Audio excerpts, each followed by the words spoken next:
The College Football Playoff Selection Committee's assessment of Oklahoma ended up looking spot on. The number of unbeaten teams in major college football dropped to 3 after the Sooners were manhandled by number 18 Baylor, one of 2 victories Saturday for remaining Big 12 teams over its Southeastern Conference-bound flagship schools.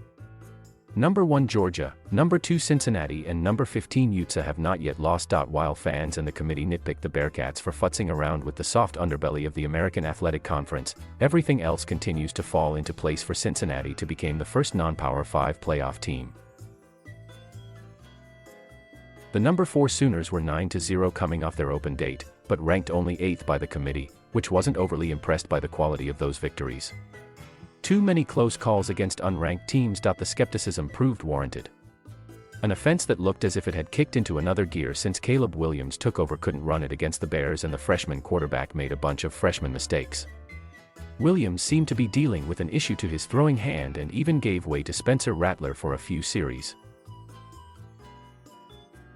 Oklahoma has surged from outside playoff position to make the semifinals several times, and its closing schedule this season seemed built to slingshot the Sooners past Cincinnati, and possibly others. We'll bounce back like we always do and like we fully expect to, Sooners coach Lincoln Riley said. This time one loss might be too many for OU. The Sooners remain in control of their path to the Big 12 title game, but there are currently no unbeaten teams in the conference, and the 2 teams best situated to make the playoff, Oklahoma and Oklahoma State, still have to play. Maybe twice. And the Cowboys currently look like the better team. As for the Bearcats, they were never truly threatened Friday night at South Florida, but it was a 10-point game against the lowly Bulls in the fourth quarter. Cincinnati's last 4 opponents have a combined record of 9-30. The Bearcats were favored by at least 20 points in each game and won by an average margin of 12.7 points. Not great. But maybe Cincinnati doesn't need so many style points as that road victory against number 7 Notre Dame continues hold its value. Past results have created the assumption that a one-loss Power 5 conference champion would finish ahead of an unbeaten team from a group of 5 conference.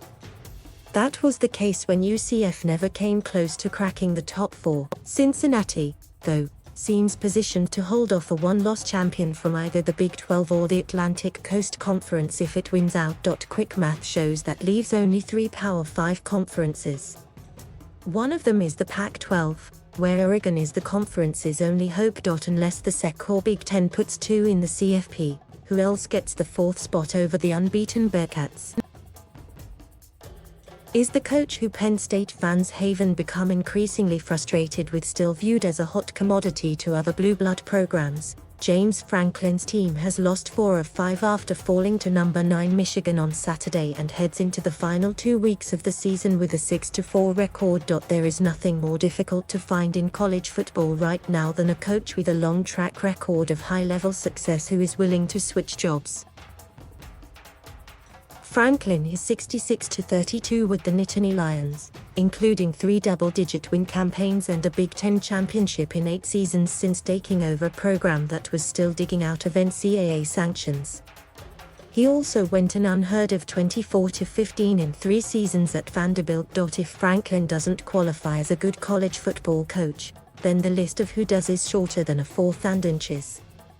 But how much does what he has done lately change the perception of his body of work in the eyes of potential suitors such as Southern California and LSU? It was easy to call a 2020 a pandemic-induced anomaly when Penn State started 5-0 this season with victories against Wisconsin and Auburn. Since leading at halftime against Iowa, little has gone right for the Nittany Lions and Franklin. The Iowa game got away after quarterback Sean Clifford was hurt, and Penn State now has 4 losses by a total of 18 points. When USC first came open, and Franklin was 5-0, it seemed as if Penn State would be under pressure to pony up another big contract extension to keep its coach. Franklin's current deal runs through 2025 and pays him about $6 million annually. If the Nittany Lions finish 8-4 or 7-5, Penn State Athletic Director Sandy Barber might be less likely to break the bank to keep Franklin, if necessary. The odd thing about the Franklin-Penn State relationship right now is there might never be a better time for the two to go separate ways. Even with the recent problems, Franklin would be the most accomplished coach USC has hired in decades. Meanwhile, Penn State might have the perfect replacement for him available in Cincinnati's Luke Fickell.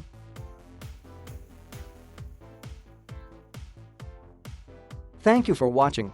Please subscribe.